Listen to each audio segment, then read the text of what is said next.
అందువల్ల ఈ సమాచారాన్ని మండల మున్సిపల్ పరిధిలోని పెన్షన్ లబ్ధిదారులకు తెలియజేయవలసినదిగా కోరడమైనది. మీరే తెలియజేశారు పెన్షనర్లకి, అమ్మ 3వ తారీఖు వస్తాయని తెలియజేయడమైనదని మీరే సర్క్యులర్ ఇచ్చారు, మీరే గ్రూపుల్లో సర్క్యులేట్ చేసుకున్నారు. మళ్ళీ ఇంకా ఈ వీధి నాటకాలేంటి? ఇప్పుడు అసలు స్టోరీకి వస్తే విషయం ఏంటంటే, నిన్న సాయంత్రం వరకు వీళ్ళ దగ్గర ₹1 లేదు ఖజానాలో. పెన్షన్లో కాదు కదా, దేనికి డబ్బులు లేవు, ₹1 కూడా లేదు. నిన్న మంగళవారం కదా, అదృష్టం కలిసి వచ్చి అప్పేదో దొరికింది నిన్న సాయంత్రం. దొరకగానే వాళ్ళ వీధి షో మొదలైంది, వీధి నాటకం. నిన్న గనక అప్పు రాకపోయి ఉంటే, నిన్న మంగళవారం కాకపోతే లేవు పెన్షన్ లేవు. ఇవాళ కూడా ఎన్నికల సంఘాన్ని లేకపోతే ప్రతిపక్ష పార్టీల్ని ఇవాళ ఆడిపోసుకుంటున్నారు. కానీ అసలు వీళ్ళ దగ్గర నిన్నటిదాకా తడిసిపోయినాయి, ఆ డబ్బులు వస్తాయా రావా, అప్పు దొరకదా అని.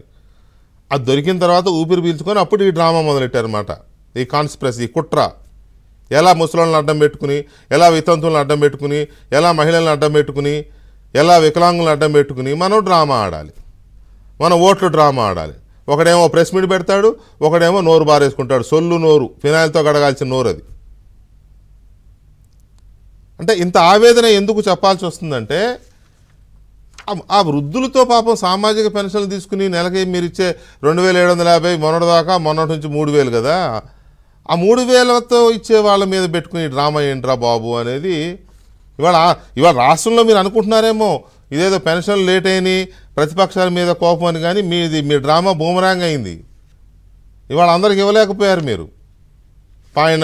ఇది రెండో స్టోరీ. మూడో స్టోరీ నేను చర్చకు ముందే అన్నీ చెప్తాను, తర్వాత చర్చ. ఇది మూడో స్టోరీ. ఇది ఎక్స్క్లూజివ్ జీవో. ఇదేమా ఇది ఎక్స్క్లూజివ్ జీవో. ఎప్పటిది ఈ జీవో? 29 మార్చి 2023. 29 మార్చి 2023. వీళ్ళేదో బట్టలు చించేసుకుంటున్నారు. ఇప్పుడే లేట్ అయింది, చంద్రబాబు నాయుడు అడ్డుపడ్డాడు, లేకపోతే ఆ దుర్మార్గుడు వాడెవడో కోర్టుకెళ్ళాడు, వీడెవడో కోర్టుకెళ్ళాడు, ఏదో సొల్లు. 2023 అంటే పోయిన సంవత్సరం మార్చి 29న ఇచ్చిన ఉత్తర్వులు ఏంటంటే, ఏప్రిల్ నెలలో పంపిణీ చేయవలసిన పింఛన్లకు సంబంధించి కొన్ని అత్యవసర కారణాల వల్ల ఏప్రిల్ 3వ తేదీ నుంచి పెన్షన్ల మొత్తం పంపిణీ చేయడం జరుగుతుందని తెలియజేయడం జరిగింది.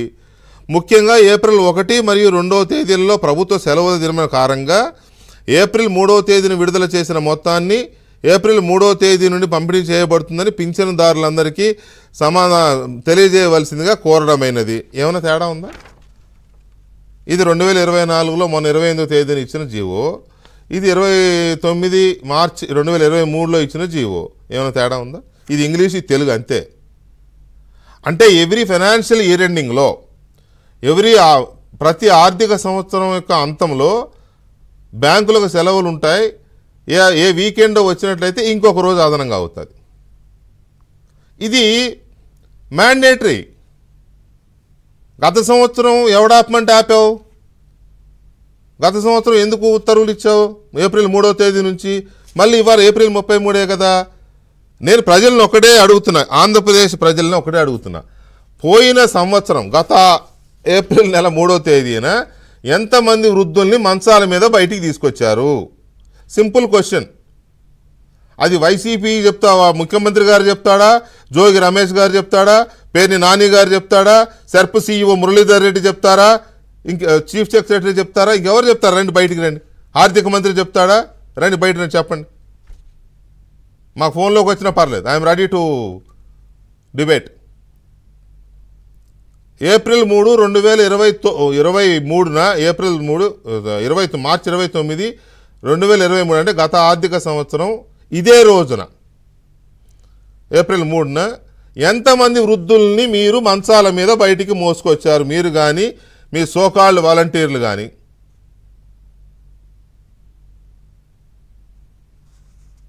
ఏమాత్రం